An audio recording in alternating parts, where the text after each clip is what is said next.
Well, it turns out there are many LMS variations. We've looked at the NLMS and approximate NLMS. We've looked at the sign algorithms. Next, let's look at the least mean absolute value algorithm. To come up with this algorithm, we actually define the error differently. We're going to define the error that we're trying to minimize as the expected value of the absolute value of En.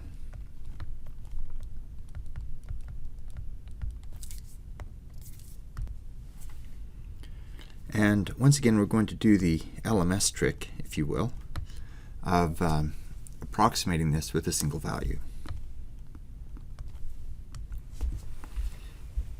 Of course, one problem with this is we have to find the gradient of an absolute value, which does not exist everywhere. But it does exist most places. If the error is 0, we really don't care what happens. So we can just do an error update of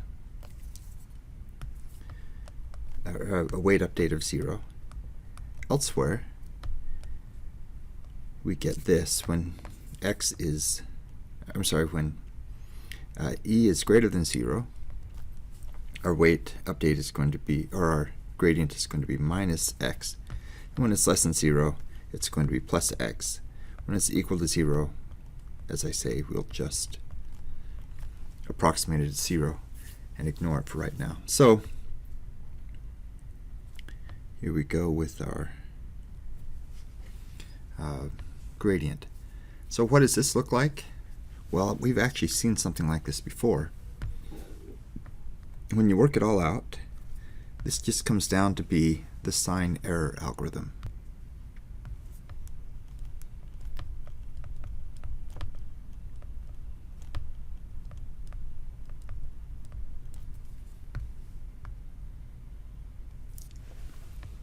Okay, well, in a sense, that was a bit of a dud in terms of an algorithm.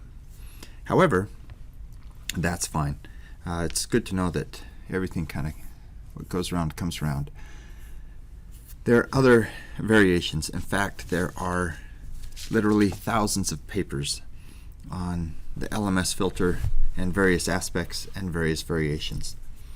So we can say emphatically that there are many variations. And we are not going to talk about all of them in this class, but a few that might have already occurred to you or might make some sense. The first is block adaptation. With the LMS, we're making really noisy updates. So this could be a problem. Perhaps it causes your output to jump around too much. So one way of getting rid of this is to average x transpose x over several values of n before updating the filter coefficients. In other words, we're going to get we'll smooth our filter updates effectively before we apply them. This has no improvement in adaptation speed and may actually slow it down just a touch. But it does provide for smoother updates, which means our output's going to be a little bit more consistent and a little bit smoother.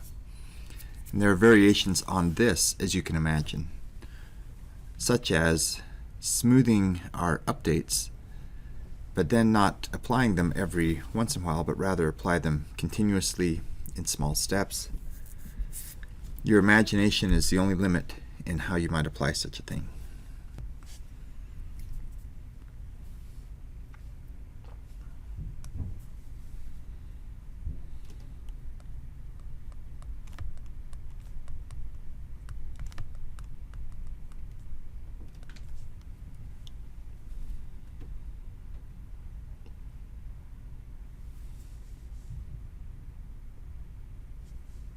Another issue that we sometimes have is that it may be hard to actually apply the update in time for the next sample to come along.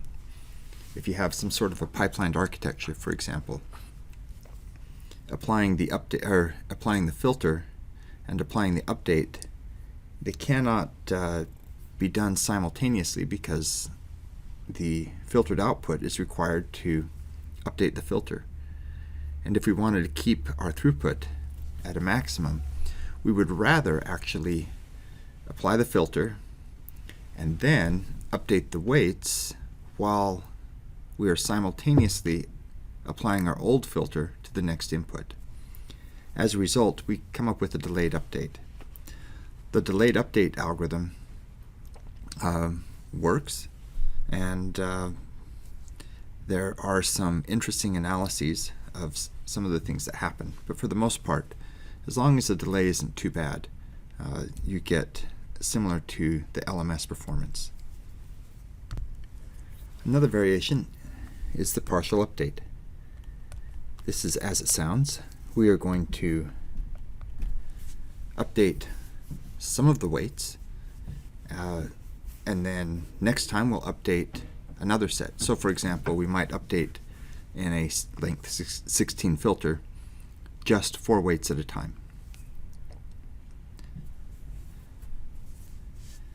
The performance of this is a little bit worse than standard LMS, but it's also a very useful way to go if you have limited computational resources. So this is more of a flavoring. We're actually going to talk about some other variations in future slides, but these ones I just wanted to mention to you without going into great detail because you may find yourself in a situation where they would be useful. The next algorithm that we'll cover in the next lecture is the variable step size LMS algorithm.